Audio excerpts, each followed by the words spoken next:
দেবীদের মুখটাকে বেঁধে দেওয়া, পেঁচিয়ে দেওয়া, এইসব আজগুবি ক্রিয়াকরণ করবেন না। পুজো বন্ধ করে দেন আপনারা ঘরে ঘরে, এ কাণ্ডটি করতে যাবেন না। অতএব নিঃসংশয় চিত্তে, নিঃশঙ্ক চিত্তে পূজা করুন। যে বাংলায় এত শক্তি পূজা, সেই বাংলা এত শক্তিহীন হয়ে পড়ছে কেন? তার একটাই কারণ, আমরা শক্তির স্বরূপ না জেনে শক্তির উপাসনা করছি।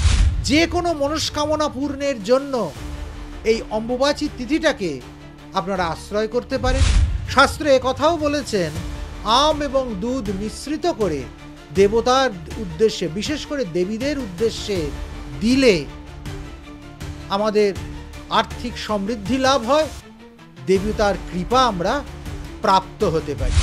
ঋতুস্মরণ কালে বিভিন্ন অলৌকিক ক্ষমতা সাধক যদি সাধনা করে সে প্রাপ্ত হতে পারে।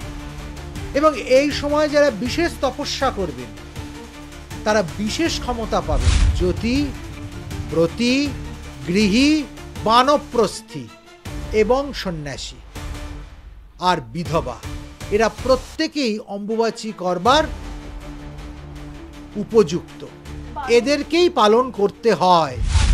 এবছর 22শে জুন 7ই আষাঢ় রবিবার অম্বুবাচীর প্রবৃত্তি হচ্ছে। বিশুদ্ধ সিদ্ধান্ত পঞ্জিকা অনুযায়ী প্রাতঃকাল 6:10 অম্বুবাচী লাগছে। আর 10ই আষাঢ় বুধবার 25শে জুন অম্বুবাচীর নিবৃত্তি হচ্ছে। অম্বুবাচীর নিবৃত্তি হচ্ছে দিবা 8 ঘটিকায়। যদিও মতান্তরে 8টার পরও কিন্তু আদ্রা নক্ষত্রে রবি থেকে যাচ্ছেন। এই জন্য কোনো কোনো পণ্ডিত মশাইরা অম্বুবাচী নিবৃত্তির সময়কে আরও একটু তারা বাড়িয়ে দিয়েছেন এবং সেক্ষেত্রে কিন্তু অম্বুবাচী অপরাহ্ন 6:10 গিয়ে নিবৃত্ত হচ্ছে। অর্থাৎ অম্বুবাচীর নিবৃত্তির সময় 6:10 আদ্রা নক্ষত্রে থেকে পরবর্তী নক্ষত্রে রবি গমন করছেন। এইভাবে এবছরের অম্বুবাচীর প্রবৃত্তি এবং নিবৃত্তিটি সূচিত হচ্ছে। লাগছে 7ই আষাঢ় রবিবার 22শে জুন সকাল 6:10 আর ছাড়ছে 10ই আষাঢ় বুধবার 25শে জুন সকাল 8:10। অম্বুবাচয়তি তদ্বর্ষয়িতি বা। অম্বুবাচীর আর এক নাম হচ্ছে জলারম্ভী। অম্বু মানে জল, অম্বুবাচী অর্থাৎ জল সংক্রান্ত বচন যাতে আছে। আসলে এটা প্রাচীন ভারতবর্ষের, বৈদিক ঋষিদের ভারতবর্ষের বর্ষার সূচনা। বর্ষার সূচনাতে যখন জল পড়তে শুরু করে, সেই জল পড়ার সূত্রপাতে কৃষিজীবী ভারতবর্ষের কৃষকেরা চাইতেন যে প্রথমের 3-4টে দিন কৃষিক্ষেত্রের ওপর কোনো রকম প্রতিবন্ধকতা ছাড়াই জল পড়তে শুরু হোক এবং কৃষিক্ষেত্রে জল পড়ুক। এই যে হল কর্ষণ ব্যতীত, চাষবাস ব্যতীত এই যে কটা দিন, এই দিনগুলোকেই বলা হয়েছে অম্বুবাচী। অম্বুবাচীর গভীর মহত্ব, বিশেষ করে আমরা যারা শক্তি সাধনা করি বা সাধনার যে স্তরেই আছে না কেন, তাদের কাছে কিন্তু অম্বুবাচীর এই মুহূর্তগুলো ভীষণ ভীষণ গুরুত্বপূর্ণ। আসলে রবি আদ্রা নক্ষত্র যতক্ষণ ভোগ করেন, আদ্রা নক্ষত্র রবি ভোগ করেন 3 দিন 20 দণ্ড। এই সময়টাই হচ্ছে অম্বুবাচীর কাল। এই কালের মধ্যে মা ঋতুমতী হন। মেয়েরা যেমন প্রতি মাসে ঋতুমতী হন, রজস্বলা হন, ঠিক তেমনি দেবী এই সময় রবি আদ্রা নক্ষত্রে গমন করলে তখন তিনি ঋতুমতী হন এবং এই ঋতুস্মরণ কালে বিভিন্ন অলৌকিক ক্ষমতা সাধক যদি সাধনা করে সে প্রাপ্ত হতে পারে। এবং এই সময় যারা বিশেষ তপস্যা করবেন তারা বিশেষ ক্ষমতা পাবেন, মনস্কামনা পূর্ণ হবে এবং সাধন জীবনের উন্নতি হবে।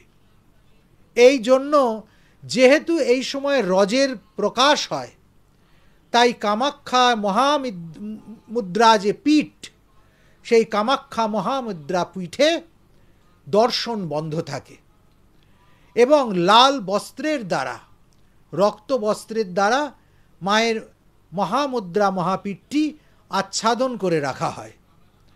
অম্বুবাচীর নিবৃত্তি হলে মন্দিরের দরজা খুলে প্রথমে সেই বস্ত্রগুলোকে অপসারিত করা হয়, মন্দির পরিষ্কার করা হয়, তারপর বিশেষ দর্শন মায়ের শুরু হয়। অম্বুবাচীর গুরুত্ব মহিমা সাধকদের কাছে অপরিসীম। যে কোনো মনস্কামনা পূর্ণের জন্য এই অম্বুবাচী তিথিটাকে আপনারা আশ্রয় করতে পারেন এবং এর মধ্যে যদি সেই ক্রিয়া করা যায় তাহলে সেটা একদম আশু ফলপ্রদ হয়, অব্যর্থ হয়। প্রথমেই বলবো, অম্বুবাচীর দিনগুলোতে আপনারা জোরে জোরে পাদবিক্ষেপ করে চলবেন না। সহজ কথায় ধরিত্রীর ওপর দিয়ে দৌড়ি, ছুটি, মাটি খুঁড়ে ফেলা, চাষ করা, নাঙল দেওয়া, এগুলো করবেন না। এগুলোতে নিষেধ আছে শাস্ত্রের।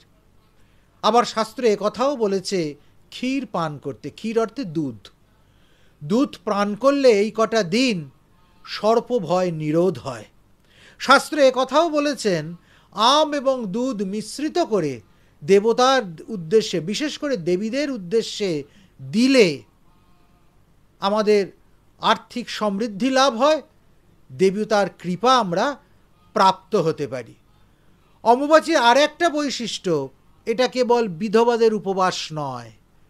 জ্যোতি, ব্রতী, গৃহী, বানপ্রস্থী এবং সন্ন্যাসী আর বিধবা, এরা প্রত্যেকেই অম্বুবাচী করবার উপযুক্ত।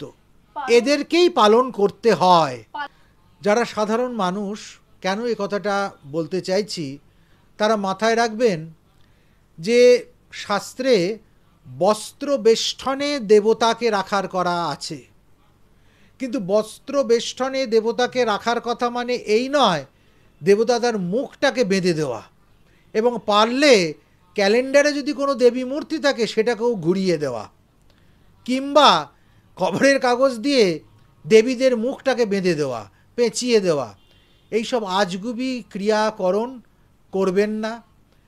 পুজো বন্ধ করে দেন আপনারা ঘরে ঘরে, এ কাণ্ডটি করতে যাবেন না।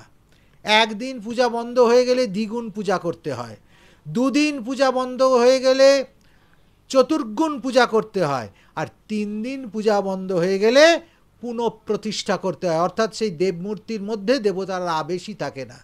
আপনারা এক নাগারে 4 দিন পূজা করছেন না। এই রকম আহাম্মকি এ কেবল এই বঙ্গদেশেই চলে, কিন্তু বঙ্গতেও বিশেষ বিশেষ সমস্ত মন্দির এবং পীঠস্থানগুলোতে কিন্তু যথারীতি পূজা পাঠ অনুষ্ঠিত হয়। অতএব নিঃসংশয় চিত্তে, নিঃশঙ্ক চিত্তে পূজা করুন। পূজায় ফুলের ব্যবহার করুন, মালার ব্যবহার করুন, কোনো নিষেধ নেই।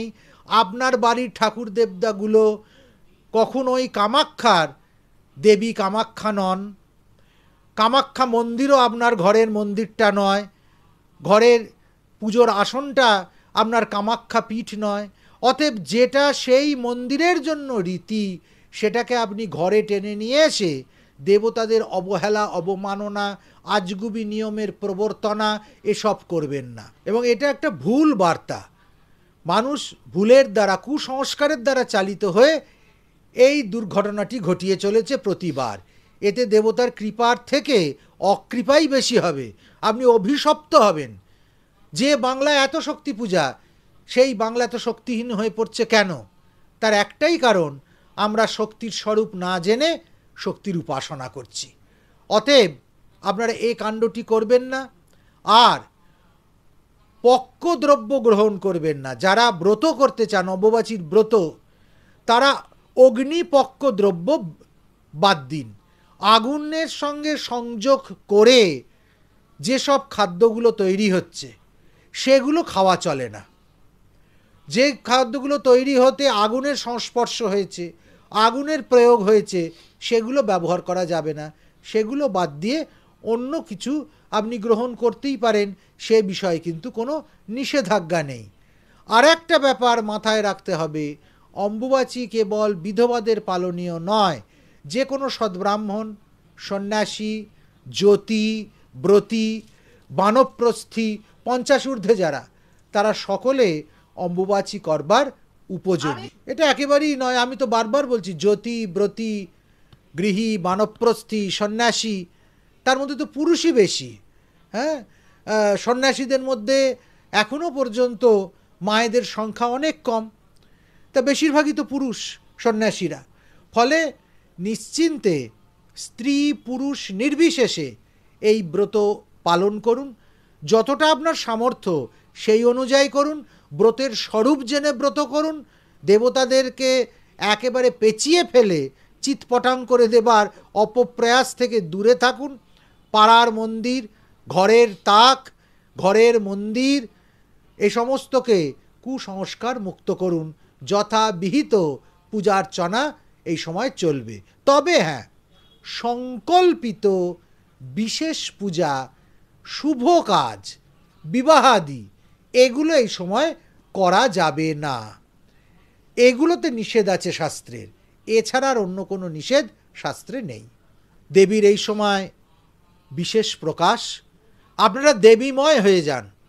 আচারকে বড় না করে অন্তরের ভক্তিকে বড় করে তুলুন। যে যত পারেন জপ ধ্যান করুন, স্তব স্তুতি করুন, সাত্ত্বিকভাবে থাকুন, মানুষের জন্য ভাবুন। সকলকে নিয়ে আমরা কেমন করে একটা আদর্শ সমাজ তৈরি করতে পারি, ধর্মনিষ্ঠ সমাজ তৈরি করতে পারি, কুসংস্কার মুক্ত সনাতনী সমাজ তৈরি করতে পারি। আসুন না, এই অম্বুবাচীতে আমরা সেই প্রয়াস করি। মাকে বুকে নিয়ে, মায়ের শক্তিতে বলীয়ান হয়ে আমরা মায়ের ছেলেমেয়েরা যেন মায়ের সাম্রাজ্য গড়ে দিতে পারি। এটাই হোক এবছরের অম্বুবাচীর আমাদের প্রতিজ্ঞা। বাংলা হান্টের আরও খবর দেখতে নজর রাখুন। বাংলা খবর মানেই বাংলা হান্ট।